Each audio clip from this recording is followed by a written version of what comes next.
मनवाणी और जिह्वा को पवित्र करने के लिए भगवान नाम संकीर्तन सबको लोग श्रद्धा भाव और संपूर्ण समर्पण के साथ आइए थोड़ी देर के लिए अपनी मन वाणी और विद्या को पवित्र करें भगवान नाम संकीर्तन के साथ। श्रीमन नारायण नारायण नारायण श्रीमन नारायण नारायण नारायण भजमन नारायण नारायण नारायण भजमन नारायण नारायण नारायण श्रीमन नारायण नारायण नारायण श्रीमन नारायण नारायण नारायण वे हरि नारायण नारायण नारायण श्री हरि नारायण नारायण नारायण भजमन नारायण नारायण नारायण श्रीमन नारायण नारायण नारायण बदरी नारायण नारायण नारायण बदरी नारायण नारायण नारायण श्रीमन नारायण नारायण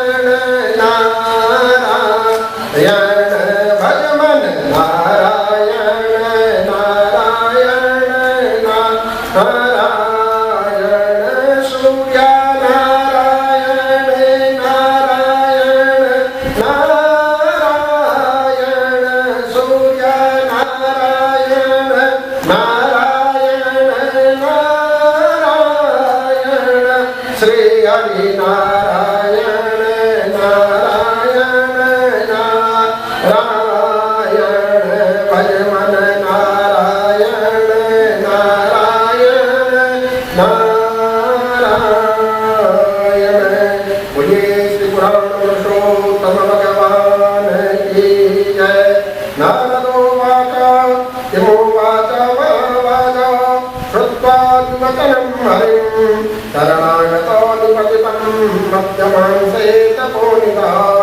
श्रीनारायणोवाच सुरन्नारद वक्ष्यामि यदुक्तं हिरणानघ धन्योऽस्मि त्वं मुनिः श्रेष्ठः यन्मां पृच्छसि सद्गदाम्।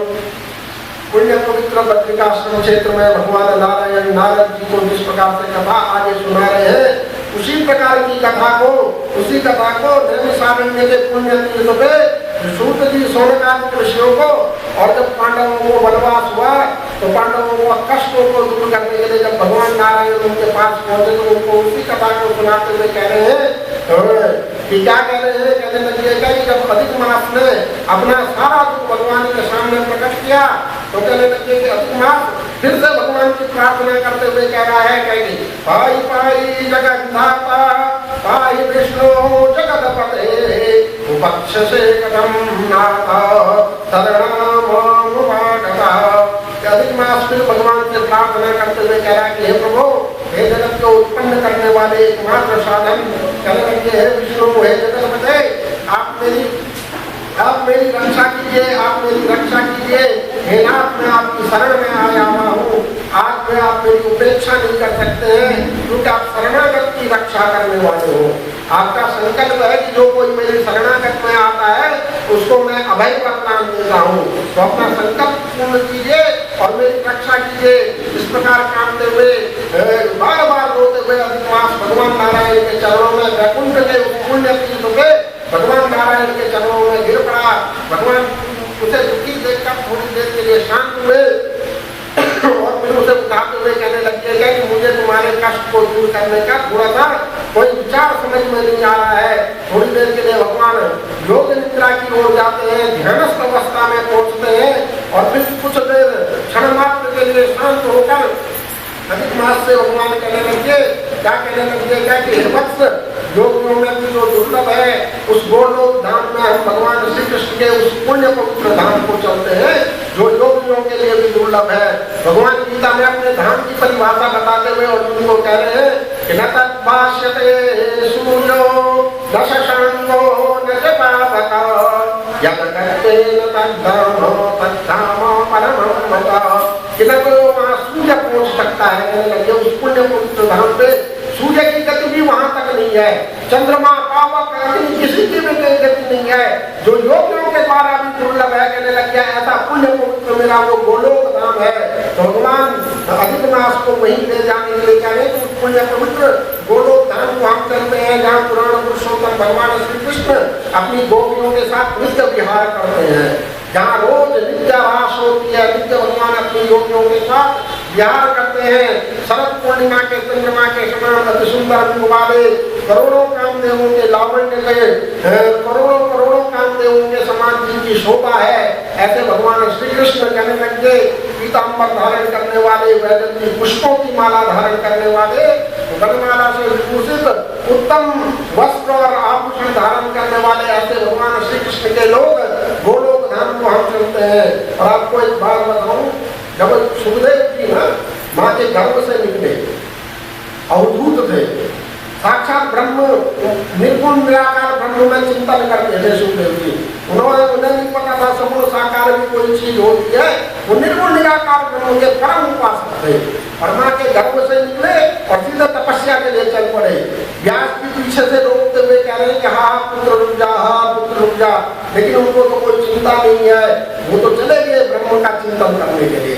तो कहते हैं कि व्यास जी को लगा कि मैंने एक परम भागवत ग्रंथ की रचना की है, श्रीमद् भागवत महापुराण की, अब इसको जिसको मैं सुनाऊं वो भी परम भागवत होना चाहिए, ब्रह्मनिष्ठ योगी होना चाहिए, तो किसको सुनाऊं? मेरा पुत्र ऐसा था, लेकिन वो तो निर्गुण निराकार ब्रह्म का उपासना करने के लिए चला गया है।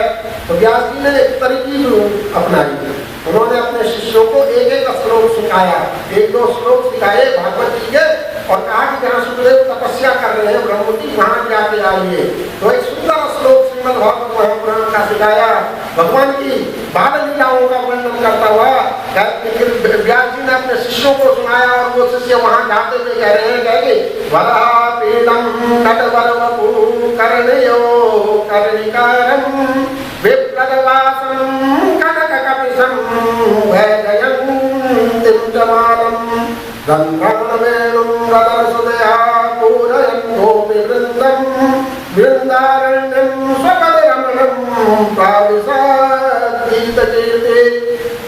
भगवान की बाह्य अवस्था का, जब भगवान गालियां चलाने जा रहे हैं उस समय का, मृहा पीड़म कटवरवपु कर्णयो कर्णिकारं, सुंदर सुंदर कानों में कुंडल है, गले में वैजंती पुष्पों की माला है, पीताम्बरी झोपड़ी माँ यशोदा ने पहनाई हुई है, और सुंदर अद्भुत भगवान का जो छवि अपने हाथों में बांसुरी धारण किए हुए हैं, और नंगे पैर गायों के पीछे पीछे वृंदावन में भगवान चल रहे हैं। ऐसी सुंदर अद्भुत सुखदेव जी ने जब श्लोक सुना, क्योंकि माँ के घर में तो वो कथाएं सुनी थी ना, तो याद आया कह रहे ऐसा कोई ब्रह्म तो मैंने सुना था, है कौन?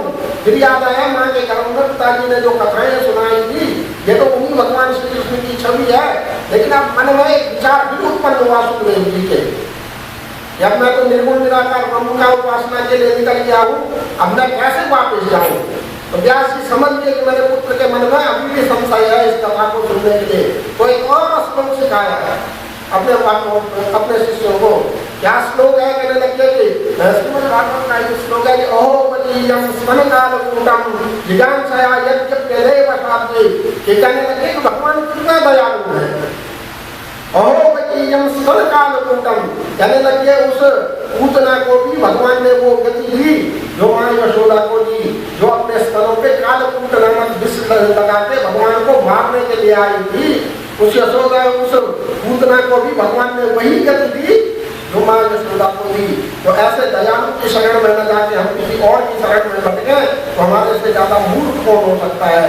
तो तब सुखदेव जी वापस आए, अपने पिता से उस परम पूर्ण श्रीमद् भागवत महापुराण की कथा सुनी, और उसके बाद वही कथा उन्होंने राजा परीक्षित को मोक्ष के लिए सुनाई थी। तो यहाँ पर भगवान की वही स्वरूप बता रहे हैं। कहने लगे कि जो वैजंती पुष्पों की माला धारण किए हुए हैं, करोड़ों करोड़ों कामदेव उनके सामने लगा गए, जिनके बाईं तरफ शिवलोक है, और कहने लगे कि दाई तरफ ब्रह्म लोग है कहने लगे, वे बड़े भाग्यवान शंकर के कारण जिनके चरणों में निवास करते हैं, जो भगवान शंकर के अनन्य आराध्य हैं कहने लगे, उन भगवान नारायण के, उन परम पवित्र भगवान श्री कृष्ण के उस गोलोक धाम को हम चलते हैं। दो भुजाओं वाले मुरली हाथ में लिए हुए सुंदर सुंदर मुस्कान है भगवान के चेहरे पे, ऐसी चितवन मुस्कान की करोड़ों करोड़ों लोगों के मन को लुभा गए है ना। भगवान की मुस्कान ही इतनी प्यारी है कि कहने लगेगा कि लोग उसी पे मर मिटते हैं। बिहारी जी की मुस्कान इतनी प्यारी है कि लोगों का मन वहां से ऐसा रिझ जाता है कि निकलने का मन ही नहीं करता है। संसार की तरफ जिसने एक बार कन्हैया की मुस्कान देख ली तो उसका मन फिर संसार में नहीं लगता है। तो वही कह रहे कि मंदहास से युक्त पीताम्बर धारण करने वाले, श्री वत्स का चिन्ह जिनके वक्षस्थल पे सुशोभित है, कौस्तुभ मणि जिनके अंदर सुशोभित है, करोड़ों उत्तम रत्नों से जड़ित चमचमाते किरीट और कुंडलों को धारण करने वाले, रत्न के सिंहासन पर विराजमान, वनमाला से सुशोभित श्री कृष्ण जो पूर्ण ब्रह्म परमात्मा है, कहने लगे वही एकमात्र ब्रह्म है। उनके पास चल, वही तेरे कष्ट को दूर कर सकते हैं, जो नित्य निरंतर अपनी इच्छा से इस संसार को चलाने वाले हैं। कहने लगेगा कि ये संसार को भगवान किस प्रकार से चलाते हैं, कहने लगेगा कि जिस प्रकार से मदारी अपने बंदर को नचाता है, जिस प्रकार से मदारी अपने बंदर को नचाता है, या कठपुतली वाला अपनी कठपुतली को नृत्य करवाता है ना, उसी प्रकार से भगवान इस संसार को नचाते हैं। जैसी उनकी इच्छा होती है वैसे वैसे इस संसार को चलाते रहते हैं। कहने लगे श्री भगवान ऐसे उन्हीं के यहाँ शरण में हमें चलना चाहिए जो सबके मूल कारण है, जो सबके आधार है।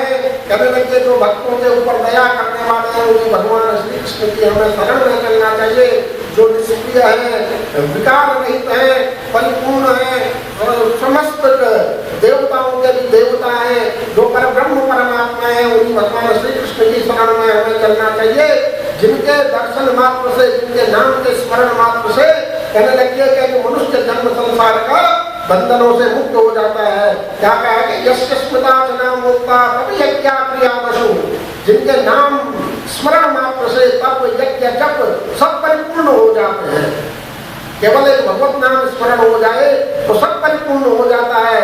और नीति में तो कहा भी गया है, कहने लगेगा कि तदेव नगरम सुदिनम तदेव, ताराबलम चंद्रबलम तदेव, विद्याबलम दैवबलम तदेव, लक्ष्मी पदे स्मरामी।